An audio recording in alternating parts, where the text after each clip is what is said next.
Esse é Gordon Moore, um dos fundadores da Intel. Ele formulou um conceito que não é realmente uma lei, no sentido tradicional das leis científicas, como as leis da física, mas sim uma previsão feita por ele em 1965, baseada na tendência que observou no desenvolvimento dos transistores. Ele observou que os transistores, que são componentes fundamentais dos microchips, estavam diminuindo rapidamente de tamanho desde 1959. Essa observação levou à formulação da Lei de Moore, que previa que a cada 18 meses, o número de transistores que os engenheiros poderiam colocar em um microchip dobraria. Posteriormente, em 1975, ele ajustou esse intervalo para 2 anos, mantendo ainda um crescimento exponencial, porém mais moderado. A avaliação da validade da Lei de Moore divide opiniões. Alguns a consideram uma profecia que se autorrealizou, uma vez que a indústria de semicondutores trabalhou para produzir transistores cada vez menores, seguindo a taxa prevista por Moore. Como resultado, os computadores ficaram extremamente potentes e velozes.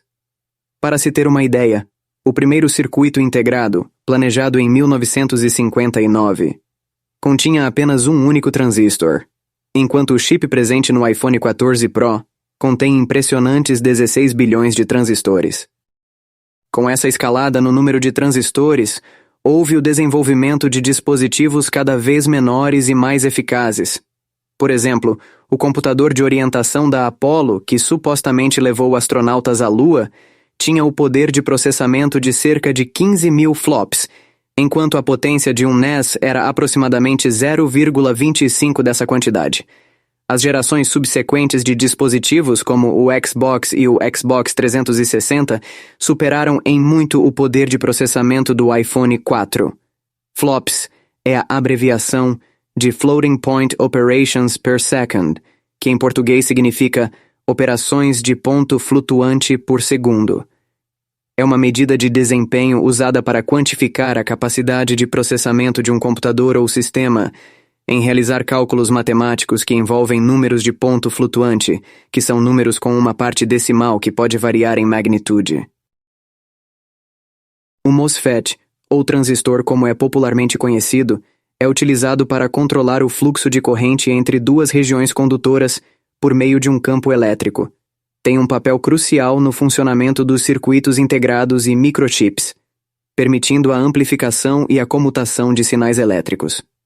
Sua estrutura é dividida em 3 camadas principais: a fonte, o dreno e o substrato ou corpo. Entre a fonte e o dreno, há uma região semicondutora chamada canal. O canal é separado da porta por uma fina camada isolante de óxido, geralmente dióxido de silício. A porta, por sua vez, é isolada do resto do dispositivo por um material que não conduz eletricidade facilmente, onde é controlada pela tensão aplicada. Uma tensão positiva suficientemente alta em relação à fonte atrai elétrons livres, ou lacunas, para a região do canal, criando um caminho condutor entre a fonte e o dreno. Esse processo é conhecido como inversão do canal. O grau de inversão do canal, por sua vez, controla a quantidade de corrente que pode fluir pelo dispositivo. No entanto, essa tendência de diminuição exponencial dos transistores está chegando ao fim devido a restrições físicas. Os transistores MOSFET estão atingindo uma escala tão pequena que os elétrons podem atravessar a barreira que deveria impedir o seu fluxo, interferindo no funcionamento dos circuitos.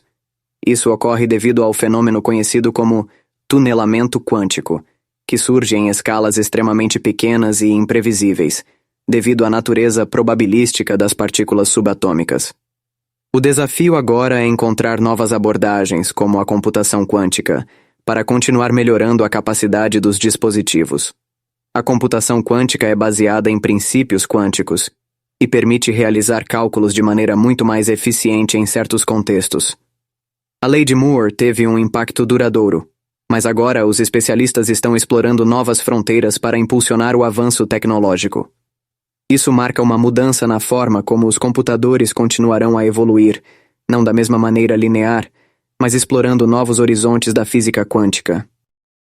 Obrigado por se juntar a nós. Se você gostou do vídeo, não se esqueça de deixar um like, compartilhar e se inscrever para mais conteúdos fascinantes. Aprender o mundo.